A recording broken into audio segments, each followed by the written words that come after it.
बोल धनिया हो काहे रुसल बाड़ू, चल खेतावा हमें काहे घुसल बाड़ू।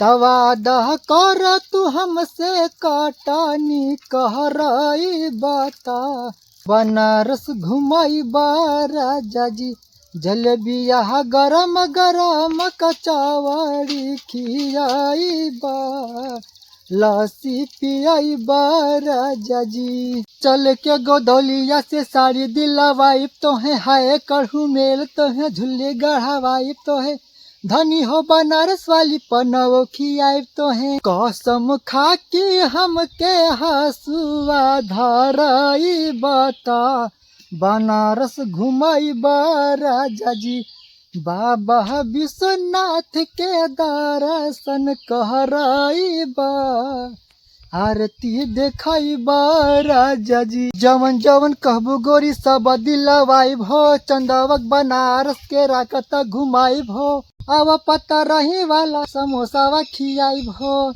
तो सोनी विश्वकर्मा के गानावा सुनाई हा, बनारस घुमाई हा राजा जी, जलेबिया गरम गरम कचौड़ी खियाई हा ता, लस्सी पियाई हा राजा जी।